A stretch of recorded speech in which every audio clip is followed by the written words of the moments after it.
even as we face the COVID pandemic together, climate change remains an urgent problem that we must face also as a global community. So we're very fortunate to have at Columbia some of the world's leading experts on many aspects of climate change. And so today we've brought together Professors Bruce Usher and Professor Jason Bordoff to have a discussion from both business and policy perspectives. So just a brief introduction on both speakers today. Professor Usher, who many of us know, is the faculty director of the Tamer Center for Social Enterprise. He's also an active investor and advisor to ventures focused on climate change and clean energy. Prior to Columbia, Professor Usher was CEO of Eco Securities Group, which developed greenhouse gas emissions reduction projects in developing countries. Professor Bordoff is the founding director of SEPA's Center on Global Energy Policy, which you can see from his background. Prior to which he served as special assistant to President Obama and senior director for energy and climate change on the National Security Council.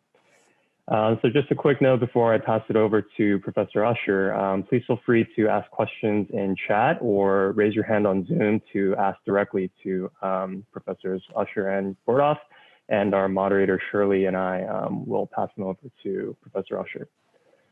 With that, over to you, Professor Usher. Okay, well, thank you, Jackson and Shirley, for organizing this today's event, and thanks. Yeah, am I clear? It should be coming through okay. And thanks for everyone for joining us today. We have very good participation, and we're looking forward to a discussion. I think we're going to do today is spend about 30 minutes, myself and Professor Bordoff, going through a few slides and talking about these issues from a business perspective and a policy perspective, and then open up to questions for 25 or 30 minutes, sort of open discussion to the extent we can on Zoom. I want to kick us off with a few slides on what's happening from a business and economic perspective in terms of climate finance. And very specifically, I want to talk about two things that are going on in the area of energy transition, the transition from fossil fuels to renewable energy in the power sector, and the transition from the traditional internal combustion engine, gasoline-powered vehicles, to electric vehicles. These are very important from a climate perspective, because if you look at the power sectors, electricity usage, and you look at transportation, these two sectors together are about 50% of greenhouse gases globally. So the transition to these two technologies, renewables and electric vehicles, are frankly, at the moment, the best hope we have for addressing climate change, and also the areas where there's, up until a few weeks ago, very positive momentum and a lot going on there. Let me talk for a few minutes about renewables. Some of you may be very familiar with what's happening there. Certainly, students who have taken my course on climate finance are pretty familiar with this, but just give me a few minutes to flip through a few slides. So what's going on here in the US, and it's also happening in many other countries, but specifically in the US, is that the power sector, electricity sector, is rapidly transitioning from a sector that was dominated by coal as the primary source of power for the country, to one that's being powered by natural gas and renewables, wind and solar. It looks like natural gas is accelerating more quickly. It's got more market share at the moment, but wind and solar are actually picking up at a faster rate. And the reasons for this transition, this energy transition from coal to natural gas and renewables, actually has relatively little to do with climate change, though this transition is extremely important for reducing greenhouse gas emissions, but everything to do with basic economics. And the economics are that in the power sector, we consider one factor more important than any other, which is the price of electricity. When we talk about the price of electricity, the metric that's used in the sector is what's called the levelized cost of energy, or the LCOE. And that metric really tells us what's the cheapest way of generating electricity.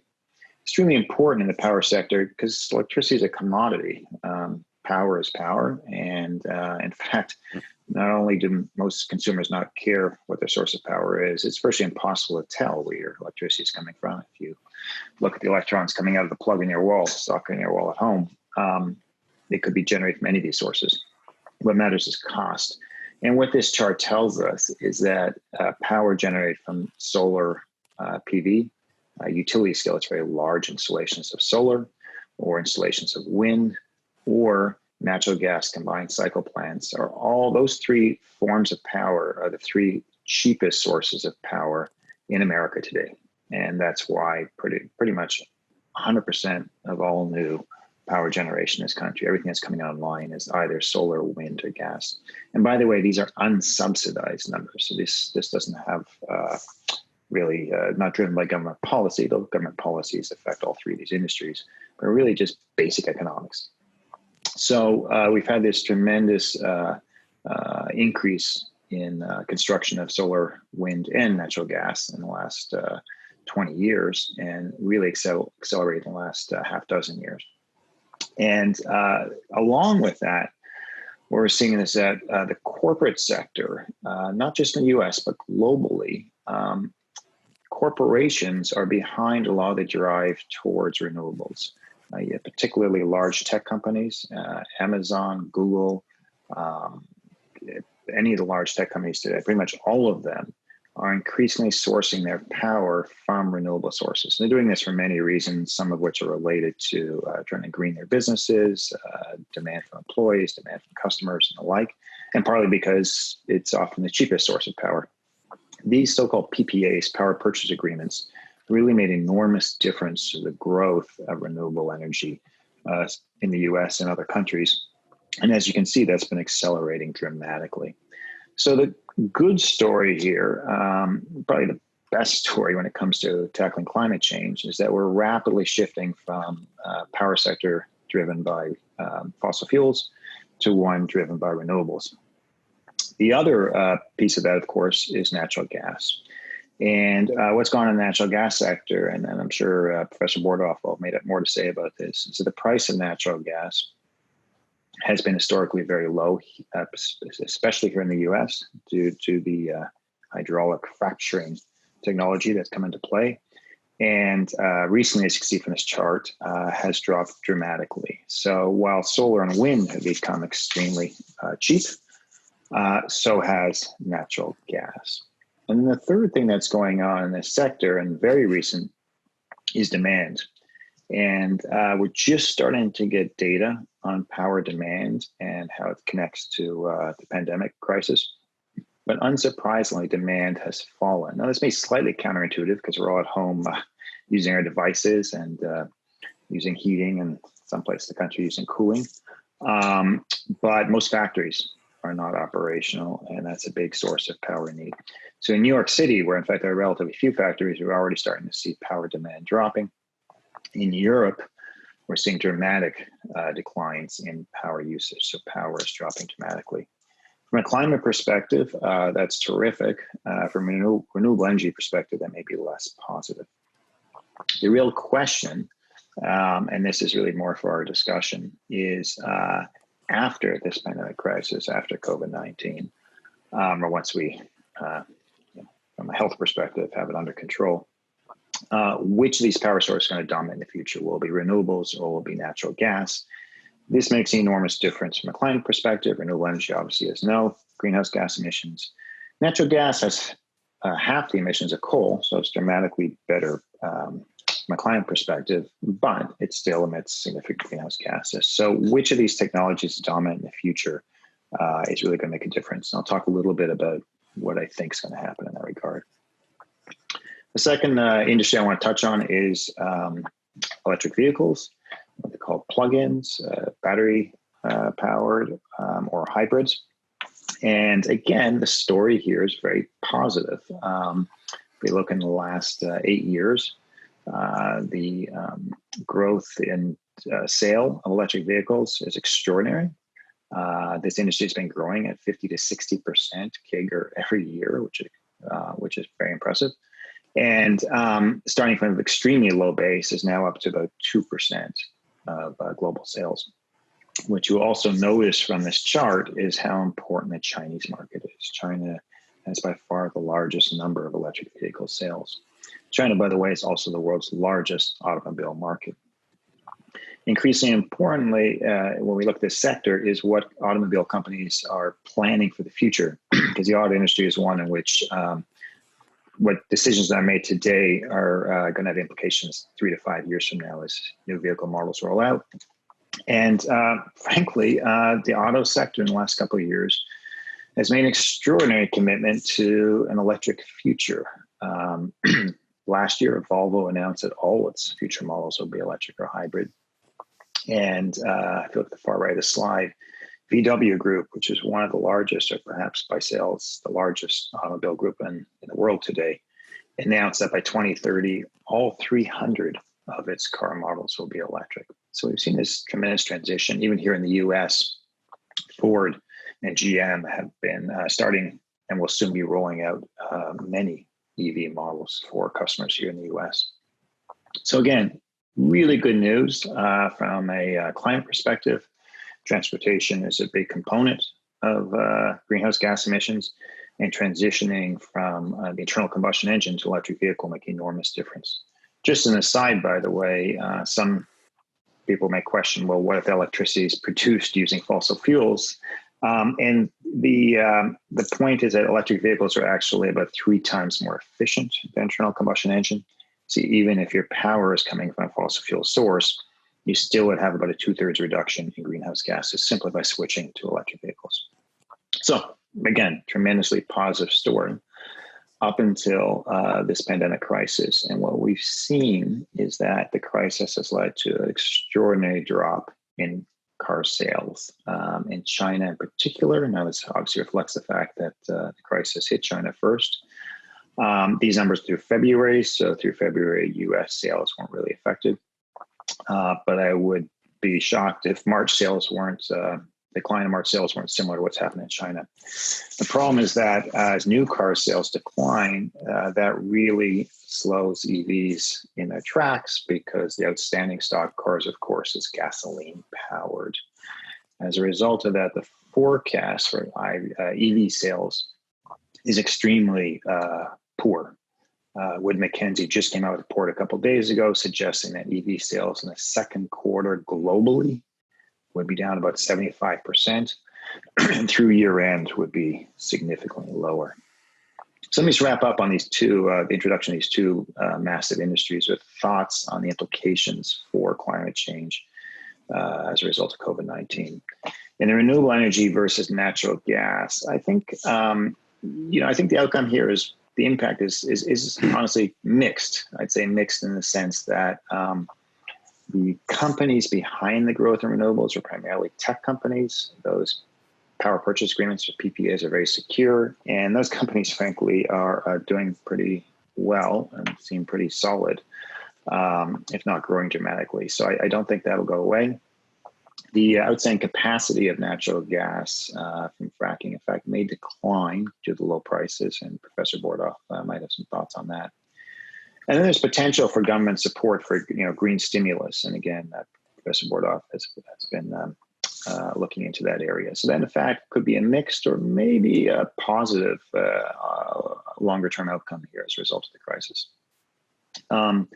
When we look at the automobile sector, it's less positive. In fact, I'd say it's pretty significantly negative at this point. Car sales are dramatically down, as I showed you a minute ago. Car company R&D is down and likely to drop dramatically in the year ahead. And government support is down. Governments prior to the crisis, there was some cutting of subsidies, particularly in China for electric vehicles. And given where governments are today and where they're spending, what is a shrinking tax base, at least at the moment, it's not for automobile sales. Could change in the future. But the forecast here for electric vehicles replacing the internal combustion engine, I think, has turned negative as a result of the crisis. So let me stop there and turn it over to Professor Bordoff to talk through a little bit about what's happening in the energy markets, the oil markets in particular, thoughts on policy, and whatever else is on his mind. Sure, thanks. That was really interesting. Well, I thought maybe I'd just react to the slide. Is that if that's of interest? Please, yeah. Because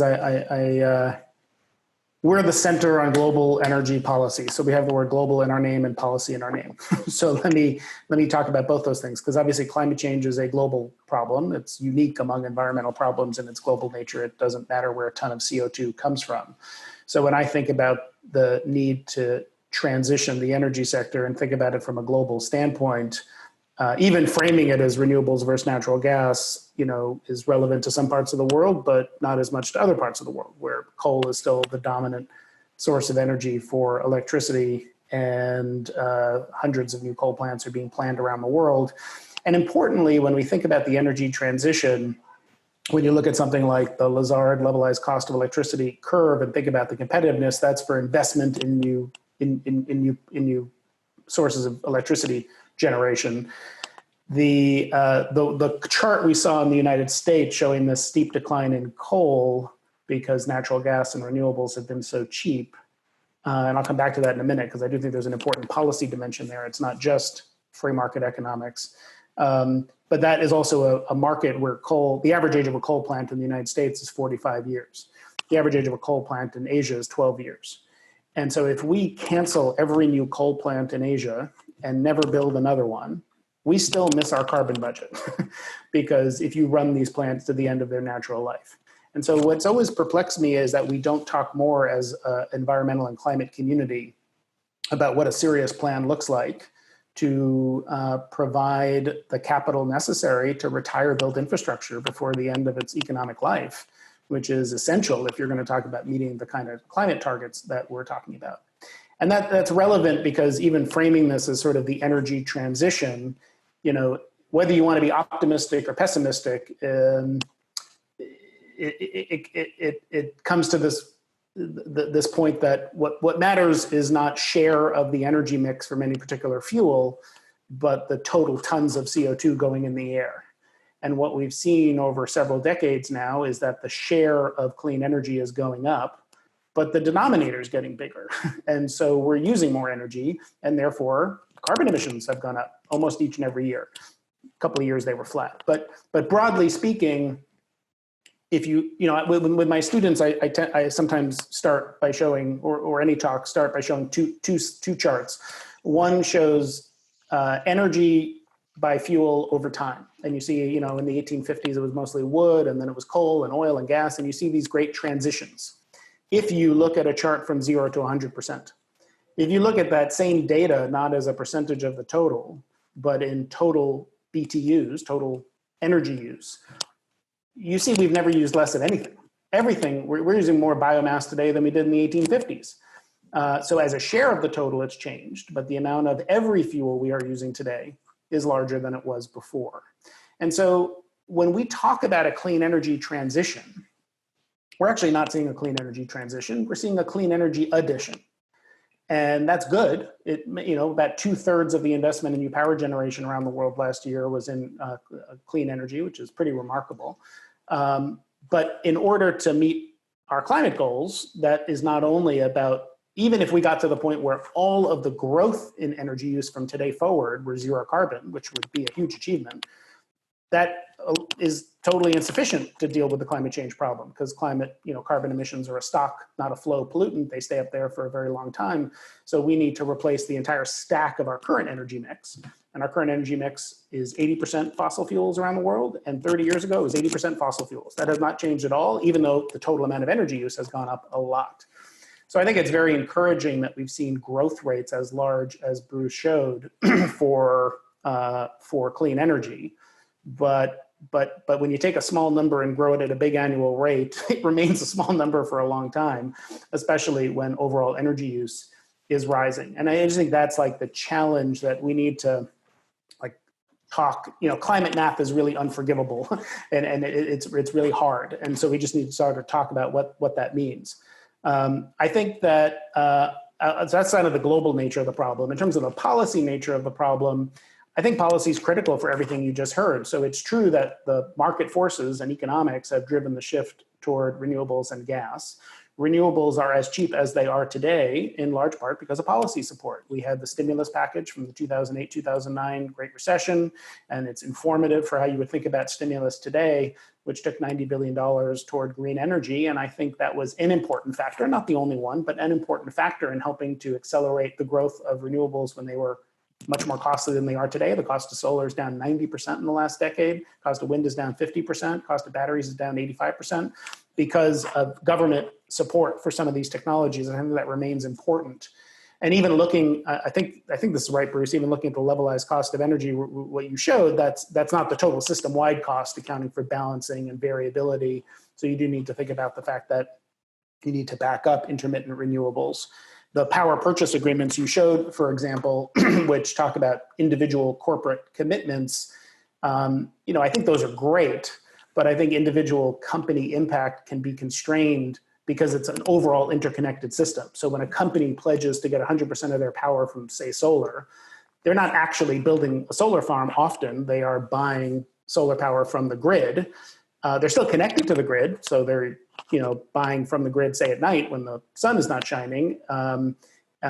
Often over time, maybe producing more energy than they need from solar in the middle of the day. And so there's this interesting study from Stanford recently showing that as production of renewable energy grows, without systemic changes to the grid, like increased storage capacity, which any one individual corporate PPA may not achieve, the amount of electricity produced, even though it technically covers their usage for the year, will exceed at peak times how much electricity is actually consumed by, according to this study, by 50% by 2025, which is just a reminder of the need for systemic change beyond what one company can do through power purchase agreements. And I think that systemic change comes from policy.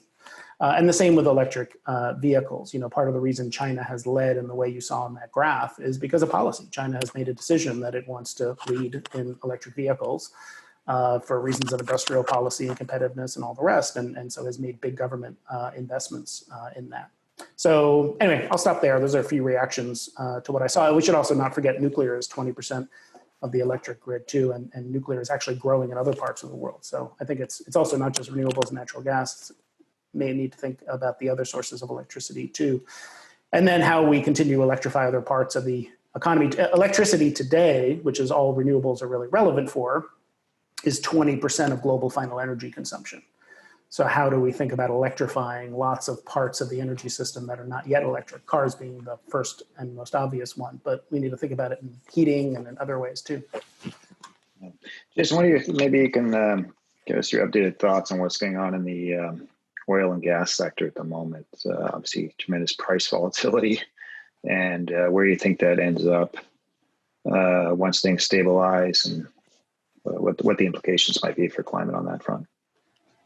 Well, for all the reasons you've seen here, we've seen this dramatic collapse in economic activity as a necessary public health response to the pandemic, which is to basically put the economy on hold and force everyone to stay in place. And so that obviously has caused economic activity to collapse and energy use consequentially to collapse, particularly oil, because oil is mostly used to move around and we're not moving around anymore. So oil demand will be down this month, something like 25 or 30 million barrels a day. That's basically 25 or 30% because we use 100 million barrels a day. So that's an unprecedented demand collapse. Never seen anything like that. That's caused the price of oil to collapse. And what's really interesting is in response to see how the United States has responded to that price collapse. So we historically have tended to think of lower oil prices as a good thing, not a bad thing. But President Trump, who loves low gasoline prices and has historically hated OPEC, has in recent weeks gotten on the phone with Putin and with Mohammed bin Salman, the Crown Prince of Saudi Arabia, to essentially ask for help and say, can you please get together and cut production in your OPEC plus OPEC and non-OPEC countries, because we need support for the oil price. It's too low.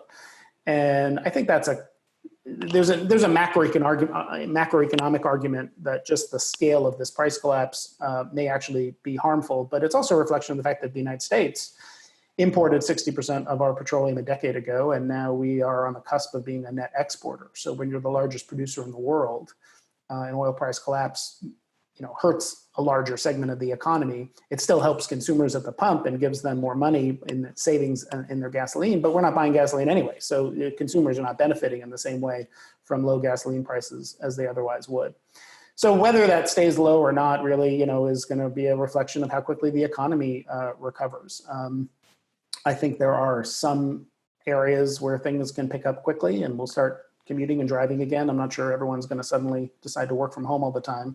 But some things like air travel, especially international air travel, and what this does to cooperation across borders and restrictions, I think could be with us for some time. So I think it's going to take a while before oil demand gets back to where it was before. And that's going to mean prices, they're not going to be as low as they are today, but they'll be lower. And then that could be a headwind for, thinking about the economics of the bottom of your chart, electric vehicles versus the internal combustion engine. Exactly. And what are your thoughts, before we open up to questions, but what are your thoughts on, green stimulus? Do you think there's potential for that in the U.S.? There should be the potential for that. I think it depends on the time frame we're talking about. So, I think, right now, given the scale of this collapse and the number of people, the number of unemployment claims in the U.S. is just, again, unlike anything we've ever seen before. So the sense of urgency, including among progressive economists, to say we need to get money in people's hands so they can pay their bills, they can pay their mortgages, they can pay their rent if they have no income coming in. That is and should be the priority right now. It's also different than the Great Recession in 2008 and 2009, where the sense was, how do we spend money as quickly as possible to create jobs? And we're going to need to do some of that moving forward. But what's different this time is that the labor market actually looked okay before this intentional shutting down of the economy. It wasn't an unintentional recession. And so I think there's a lot of thought being given to, a lot of those jobs that are lost. The jobs are still there. They just can't pay workers right now. And so at the point at which we're able to restart the economy, it hopefully will be possible for many of those jobs to reemerge again and for people to go back to jobs they had until recently. That won't be true entirely.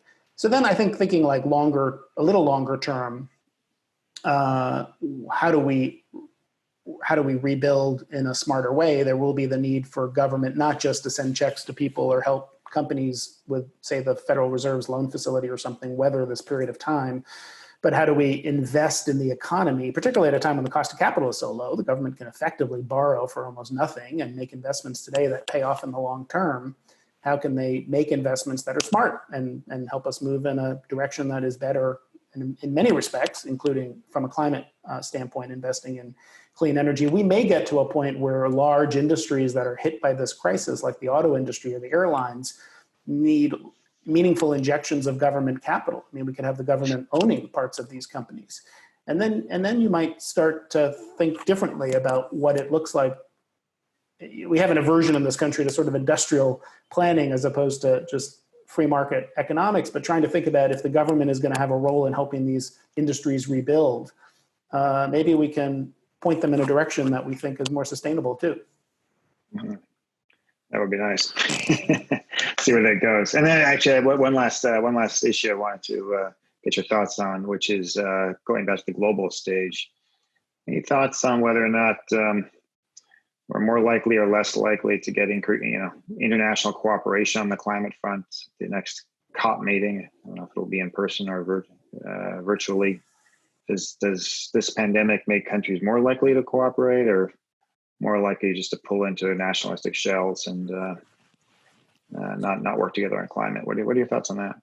Well, I'm worried about it. I think that, a lot of people in the climate world sort of lamented the fact that the annual UN climate meeting, and this was a particularly important one because it's the stock-taking meeting at 5 years after the Paris Agreement was delayed. This is a big one, like Copenhagen was a big one, Paris was a big one. This is one of the big COPs.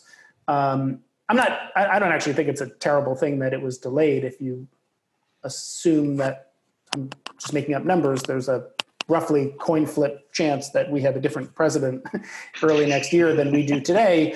If you ask me, would you delay the COP 6 months to have a 50% chance that the US approaches that meeting with a different administration? I'd probably take that because I think it could be a much more constructive dialogue.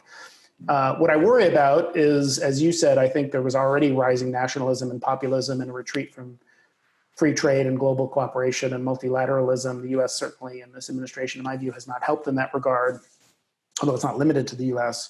And so I think this sense of isolation, we're not cooperating as a global community as well as we should to deal with a global threat like this. You're going to see physical and virtual walls put up to try to protect people coming out of this from reemergence of the virus.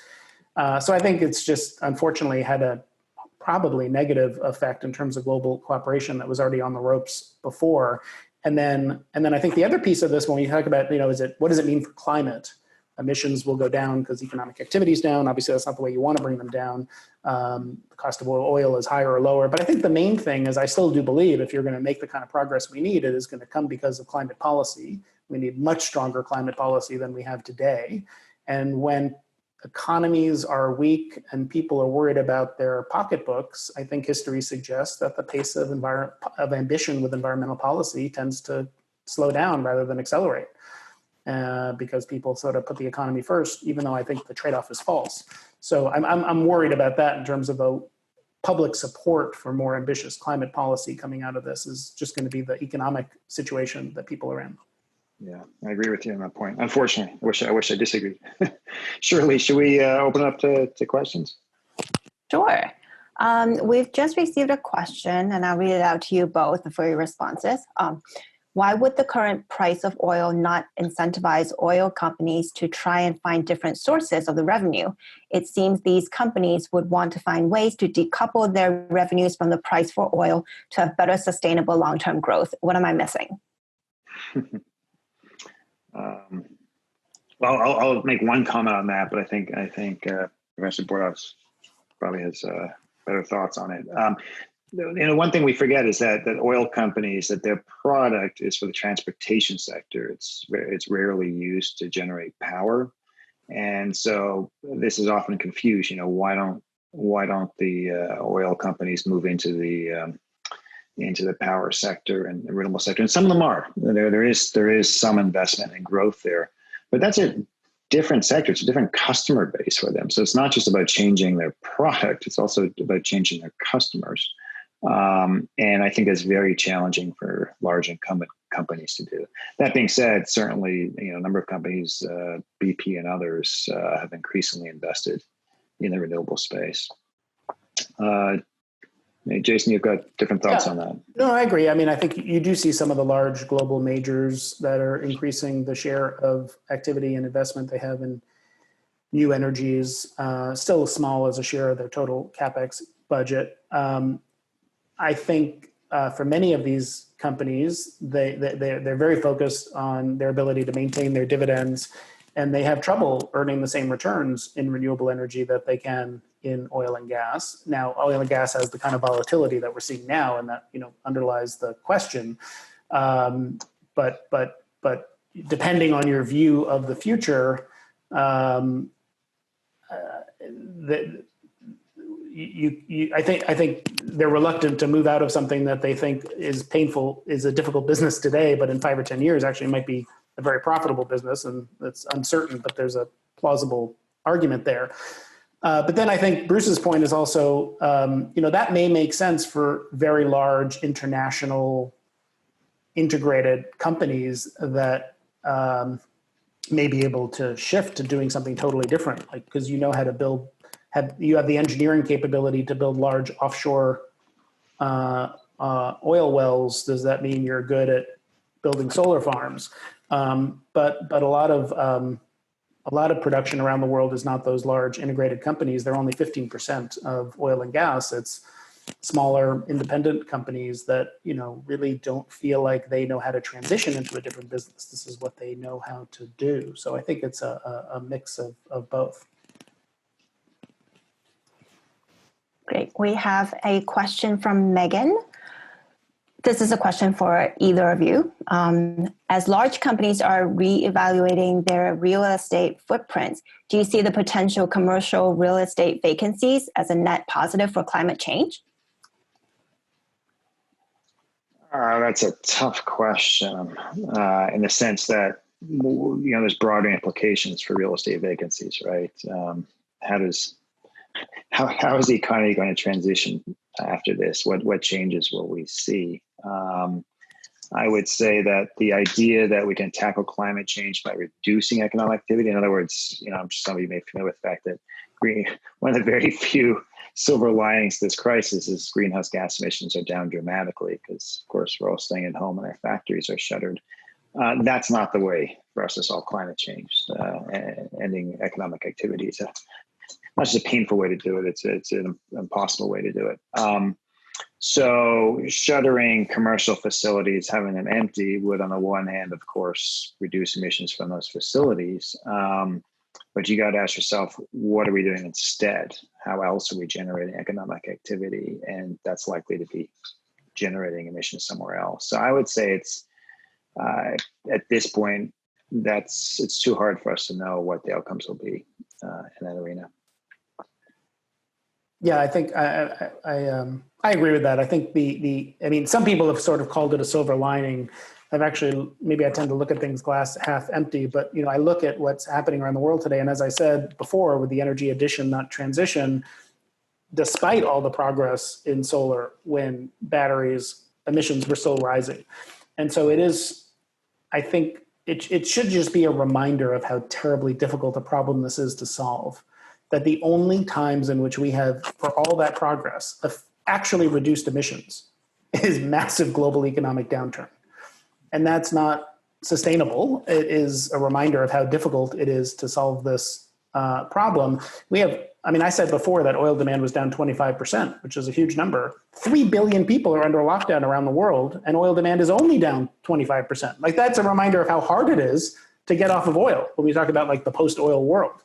So I sort of look at what's happening around the world and I'm just reminded how terribly difficult it is to actually move beyond the 80% of the global energy mix that comes from fossil fuels, where you actually want economic activity and economic growth and low-income parts of the world to have even a fraction of the standard of living that we do, because that's where the growth in emissions is coming from. It's not the US and Europe, it's South Asia, India, China, parts of the world like that.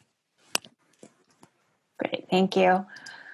Given what Professor Bordoff said about interconnectedness with regards to corporate PPAs, what might lead us to invest in transmission and address the grid at a national or regional level? And this question is from Ben. Well, I think you need. Look, there's a good book that my friend Russell Gold of the Wall Street Journal just published. Maybe some of you saw it. Superpower, I think it's called. Which is about the story of Clean Line Energy in a company that was trying to build long distance, high voltage transmission lines for renewable energy and couldn't do it in the end. And not because they couldn't get the financing, but because the number of regulatory barriers that they ran into with state level permitting and, states that would have a transmission line going through their land, but it was benefiting states on opposite ends, not people in that state. It's really hard to build infrastructure, and government regulation and red tape can be a real problem. I think you do need a stronger federal role, including investment in infrastructure itself. But a lot of that can be provided by capital markets to just allow this infrastructure to get built. So you need the demand pull for more renewable energy. That's going to come from policy as well as the market forces Bruce talked about. Then you need government to work at the state and federal level better than it does today. But to get to where we need to be as quickly as we need to be, I do think you need to start to also think about large-scale government investment in some of this infrastructure that has very large social benefits. Yeah, I would add to that, Jason, just as a bit of an aside. I ask questions about climate finance and specifically access to capital, and isn't the barrier to addressing climate change a lack of capital? And I think today that's generally speaking not the biggest challenge we face, and that's quite different from the last crisis in 2007-8, when the capital markets for clean energy and other low carbon areas really disappeared. What's changed today is a couple of things. One is renewables are so much larger and sort of that industry is more solid. I think actually coming out of this crisis, investors in renewables will end up doing better. They're very, very stable investments. And so, they don't have a lot of upside. They have very little downside as well. And so in a crisis, that's a positive. In the last crisis, the financial crisis, a lot of the investment was in very early stage technologies, what we call clean tech at the time, and most of that investment fared very badly. Today, that's a much smaller area. The real key to going forward for investment isn't the availability of capital. We'll see if things change post COVID, but there's an awful lot of capital sloshing around there, an enormous interest in investing in climate solutions. In fact, literally I describe it as a wall of capital. The challenge is the one that Professor Bordoff pointed out, which is in many cases, those investment opportunities, they need government policy support. And the policy support is often not subsidies. Subsidies help in certain sectors, they're critical. But often it's just regulatory barriers that make it extremely hard to change the incumbent way we do things. And transmission is the classic example of that. And the way we're structured here in the US to do a sort of a national grid or transmission lines that run across the seven transmission zones that we have. Extraordinarily difficult thing to do from a policy perspective. That's really where investors really grapple with putting capital to work. So we need supportive policy to unlock the capital that, frankly, I believe is available. Maybe I could ask Bruce a question, because if the capital is available and the Lazard curves you showed before are correct, does that mean we don't need the investment tax credit and the production tax credit anymore? That's just wasting government tax money? Yeah, and I wouldn't say wasting, because I think on the margin, with those solar and wind, there's projects that are in the money and those that aren't yet. So that'll, accelerate. I would say if we had plenty of time on climate, if this was like any other sector where it's just like, well, there's transition going on and what happens to happens, just like, other transitions from the horse to internal combustion engine or wood towards coal and so on. I would say just let the market do its thing. In this case, as you mentioned earlier, our enemy here is time, right? That's, as you said, the math of climate change is unforgiving, and that math is connected to a clock that's winding down. So I think you need to throw everything at this, and that includes those subsidies. But that's not the big one. The subsidy that I worry about the most, for sure, is around electric vehicles, because I think that transition, that's still really uphill. That's still an uphill push to get people to move to electric vehicles. I think most consumers are still not quite there, and the product's still more expensive. Getting competitive quickly, but and the government subsidies from there are not great and going the wrong way. Yeah. Great. Another question from Adam. Perhaps it's too early to tell, or maybe we can use the Great Recession as an example, but is there any expectation that a severe and prolonged drop in economic activity will end up buying us more time to solve the emissions problem? Is the emission rate cut significant enough to change our current trajectory? No. I use the word silver lining before, and I take back my words, as Professor Bordoff said. It's not really a silver lining at all. In other words, going backwards economically as a way to address climate change that's just a race to the bottom. It's a race to extinction.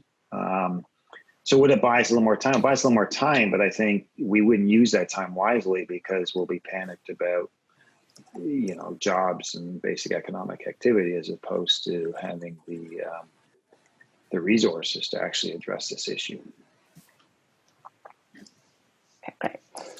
Could you expand upon the renewable energy versus natural gas dynamic and what the energy transition looks like in other regions like Europe or China? Yeah, and I want to get Professor Bordoff's thoughts on this too, but let me make a point here. This transition today, and that earlier slide here, is very U.S. centric. So, I didn't mean to close that down. Excuse me. This is what's going on in the U.S. Now, that's not to say we're not seeing significant transitions elsewhere, in the sense of wind and solar growing very rapidly in Europe, in China, and India, like most countries of the world. But the U.S. is unusually well positioned for generating natural gas.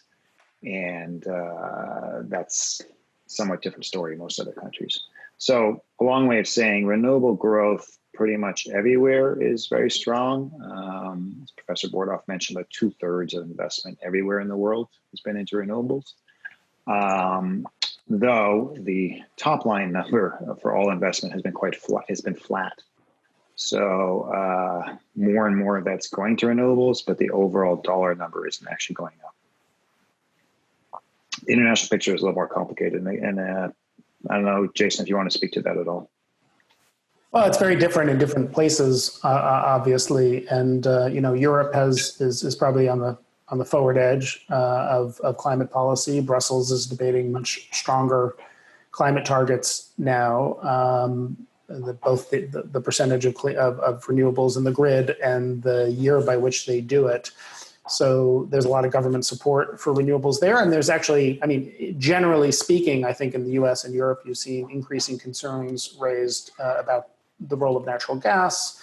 Is it actually now displacing coal? At what point does it start to actually, cheap gas competes with renewables? Methane leaks is an important concern because that's a potent greenhouse gas.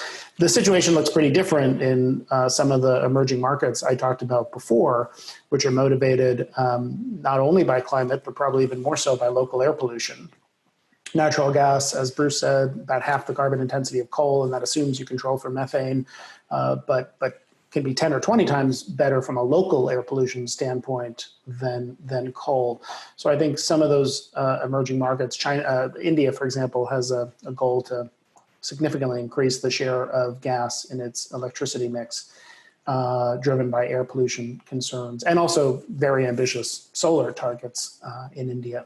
So I think it plays out a little bit differently in those parts of the world. And then natural gas, just more broadly, we should remember wind and solar produce electricity. Natural gas is used for lots of things. So only about a third of natural gas is electricity. The rest is heating and industrial use. And there are some good opportunities because those are sectors that are harder to electrify, at least much of it. China, for example, over the last couple of years has had rather strong government policy, which has forced people to move away from coal for heating in homes and businesses and switch to natural gas. I don't know if it was feasible in that time frame of a couple of years to electrify all of heating, but they were able to switch to natural gas, and at least from an air pollution standpoint, that was a big improvement. Let me add one more comment there, Shirley. I'll take another question or two before we run out of time. But one of the things that this volatility that's come with this crisis is going to reveal to industry players is the unusual position that renewables are in once they're built. So it's very hard to get new wind and solar built, especially in the US and Europe, in the sense that you often need to replace other source of power. Our overall demand for power it's not changing that much. And so ideally you wait for coal plants to get really old and then you are able to shut them down and that's how you replace them. But when there's a crisis and things get very volatile in terms of demand for electricity, what really matters then is the marginal operating cost of your power sources, because you always use the cheapest source of power first. I mentioned earlier in the presentation, power is the ultimate commodity. We don't much care where the electrons are coming from. We just need them. And when demand drops, wind and solar have a tremendous advantage because the operating costs are essentially zero. The input price is free, and you need almost nothing to run a wind or solar farm in terms of personnel. And so this becomes a little bit of they call in the utility industry a death spiral for some of these utilities where power demand is declining, and especially it's volatile and declining. They're saddled with older coal plants, sometimes even perhaps older, more expensive natural gas facilities or nuclear facilities. And they can't run them as long as they used to before because demand's dropped, and therefore the cost of them is higher and so on. It just sort of spirals down and puts them in a very, very tough position. I think the utility industry through this crisis might find itself a lot of damage economically to some of these players. And ultimately, the winner there is wind and solar because of the very low operating costs, at least for current facilities. Anyhow, a bit of an aside.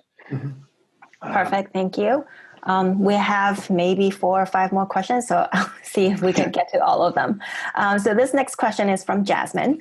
Given utility scale solar is a lot cheaper than residential rooftop solar, do you envision resi solar penetration continuing to go up a lot higher, especially after tax incentives roll off? Yeah, the resi solar market's not in great shape. It's pretty flat at the moment. And, as tax incentives come off, they'll probably get lower. The reality is residential solar actually doesn't make a lot of sense economically. Everyone thinks it's cheaper. It's not, especially because most households still need the grid. It's just to put a few panels on a roof is just very expensive to do. Most houses don't, point the right way towards the sun. You can't tilt the panels, damage it. A lot of things about it. That being said, people still like residential solar, partly because there's often government support, often local government support, state support, and also because there's emotional reasons for it. You get to feel you're in control of your energy production. That feels pretty good. Most people hate their utilities, but they're not big fans of their electric utilities. So it feels good to sort of stick it to the man. And with power outages, things like that, it's a little bit better. But the basic economics are not great, and they're not getting that much better, except for this policy support. Like, for example, in California, I believe that all new homes in California must have solar on them. And that's because of California's state support. I'm in the home that we built last summer that we kind of use on weekends and in the summertime, and now I'm feeling less economically rational because of the solar panels on our roof, but that's okay. You still feel good about it though, right? I mean, it feels good. I mean, I have a few panels in my house in New York after Hurricane Sandy, where we had no power for 5 days. The whole panels up there, and the whole distributed energy, this push for like distributed is a good thing, has always perplexed me a little bit. I don't have a particularly strong desire to, make my own clothes or roast my own coffee. I think like letting other people do that and then buying it from them works pretty well for me. But somehow there is this ethos of like, if we produce our own electricity in our backyard, there's something good about that. But I kind of tend to favor as a system, like let's do it as cheaply as possible, and we'll probably get more of it that way. Great. Our next question is from Daniel for Professor Bordoff. What is your view on how companies who signed the roundtable letter in the beginning of the year will deal with COVID-19 and climate change? Will they keep their commitments to climate or pull back? I obviously can't speak for companies. I know I saw a statement, BP had this big announcement about how they were going to kind of become basically a zero carbon company by 2050 and have said that they're not changing course in any way. I think these are long-term, these don't happen overnight, right? I mean, these sort of business, the level of urgency around climate is only increasing. The commitment, and Bruce knows this better than I do, of people to what's broadly known as ESG, sustainability in the finance community, I don't think that's waning. And I think people look with a multi-decade time frame in how you transition a company in a greener direction. And so, are they focused today on making sure that they can continue to pay debt and not lay people off and survive? Probably. But, I don't know if this is 1, 2, or 3 years before we kind of hopefully get back to what we know to be normal. And I think that sense of urgency will still be there, and the level of pressure is still going to be there. Yeah, I'm with you on that. These are longer term things. Frankly, the business roundtable, the big issue around it was all these companies signing it, but no one really knows what it means. Even pre-COVID, it was unclear how corporate behavior was going to change as a result of signing that. I think these issues around for a long time. This pandemic, certainly we will get beyond this one, and then the climate issue will be there. So I think it's more of the bigger question of what are companies, what are they doing to address this issue going forward, and which stakeholders really matter to them, and that's their customers, their employees, and their investors. And all three of those major stakeholder groups are increasingly putting pressure on companies to address climate. So I think that's what really matters. In the short term, whether that's this summer, this fall, or it could be a year or more where we're dealing with this issue. Sure, a lot of companies are going to pull back, and that's understandable. They have to survive beyond the crisis in order to address climate. Great, thank you. Our next question is from Javier. When do you see storage and renewables becoming more economically viable? Given the issues with renewables due to intermittency and with emissions for other baseload / mid-merit sources like coal and natural gas? Yeah, storage is an area we're not going to spend much time on because it's been a long time. It's a very complex field. But the short story is that the cost of storage is plunging. The cost of storage is plunging partly because of development of technologies and manufacturing, and partly due to demand from the electric vehicle sector. So if you think of energy storage, lithium-ion batteries were developed about 30 years ago, actually originally for the Sony Walkman by Sony and some scientists. And of course, now on pretty much every electronic device, we have lithium-ion batteries. Well, the same battery that's in your computer and your phone that you're using right now to watch this Zoom is it's the same battery, that's same energy storage device that's in electric vehicles pretty much everywhere in the world. They're just configured slightly differently, a much larger size. So, but 2 years ago, I think it was 2018, it was 2019, the global demand for lithium-ion batteries from automobiles, electric vehicles, surpassed that of every other use. So all our electronics, everything else together. In other words, the storage issue is less about the power sector, electricity, and actually more about electric vehicles. You need more cheaper storage for power to drive that sector. And as that sector gets bigger, price tends to come down through what's called the learning curve effect in manufacturing, and that increases demand. So if you want to look at the future of electricity storage, look at the future of electric vehicles. These two sectors are actually closely connected through the challenge of storage. Yeah, the only thing I would add is to think about storage broadly, which includes but is not limited to batteries. Green hydrogen is storage, pumped hydro is storage. There's a lot of different types of storage. And if the goal is to decarbonize the whole energy system, not just passenger cars or the electric grid, we're going to need a lot of these technologies to be brought to bear on that problem. Great. So I think we just have time for just one last question. What can professionals working in non-climate industries do to support the energy transition and reducing carbon emissions, such as policies to support and consumer behavior?